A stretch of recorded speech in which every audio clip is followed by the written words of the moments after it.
Hey, salut tout le monde, c'est Thomas. Aujourd'hui, on se retrouve pour une vidéo où je vais vous parler des 3 choses que j'ai appris après avoir filmé mon premier documentaire. Salut, je m'appelle Thomas Doucet. Je suis photographe et vidéaste d'aventure. Et aujourd'hui, je t'invite dans une nouvelle aventure sur ma chaîne YouTube.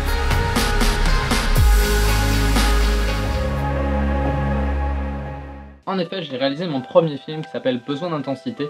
Pour l'instant, je vous le divulgue pas parce que j'ai envie de l'envoyer à des festivals et tout ça, et il y a 2-3 embargos entre guillemets qui doivent être placés de manière préventive pour pouvoir les envoyer à différents festivals. J'ai appris énormément de choses. Si vous voulez un deuxième épisode, dites-le moi, ça me ferait plaisir de le faire. Mais j'ai appris énormément de choses en réalisant ce premier documentaire là. J'en avais déjà appris quand j'avais réalisé mon film Step by Step, disponible quelque part ici je crois. Ça va être une sorte de constat de qu'est-ce que j'ai appris, de 3 choses que j'ai appris durant la réalisation de mon premier film.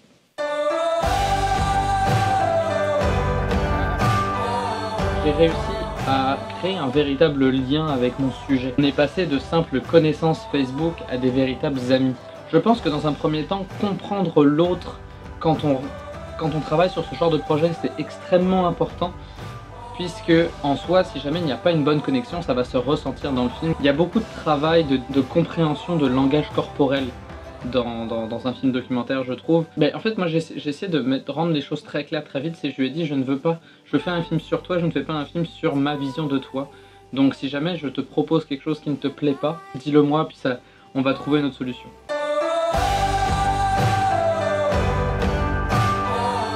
Donc, selon moi, les objets que j'ai le plus utilisés dans mon reportage, et encore attention, cela a trait à seulement mon style de filmmaking. C'est-à-dire que peut-être que moi je vais beaucoup utiliser le gimbal, mais que vous, ça ne va pas vous intéresser. Le stabilisateur 3 axes, ça ne va peut-être pas vous intéresser, vous allez être plutôt, entre guillemets, de l'école du trépied, des plans fixes ou du main levée. J'ai utilisé beaucoup de main levée. Je trouve que le fait de filmer à main levée en courant, ça donne beaucoup d'intensité au mouvement, et que ça donne une justification passe dans la vidéo. Ensuite, très important aussi, le monopode. Ce monopode là, écoutez, ça m'a coûté 250 € il y a maintenant 4 ans, 4-5 ans. C'est solide là. C'est solide, ça bougera pas, ça cassera pas.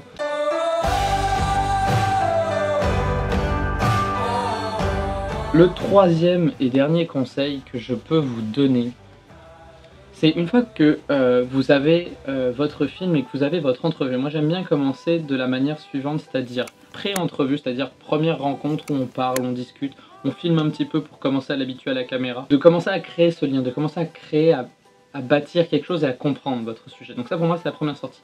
Ensuite vous allez filmer votre entrevue où vous allez traiter du sujet, et là vous allez en apprendre, en fait de manière intrinsèque, vous allez en apprendre énormément sur votre sujet, en fonction de ce qu'il vous a dit, comme vous allez vouloir orienter votre reportage en fonction du sujet que vous aviez choisi et pour lequel vous l'aviez contacté à la base. Ça, c'est très important selon moi, de prendre ce temps-là de réflexion, parce que sinon vous allez partir partout, vous allez filmer n'importe quoi et au final, vous n'allez pas avoir de structure concrète. L'avantage d'avoir cette structure-là, c'est que ça va vous permettre d'être beaucoup plus efficace.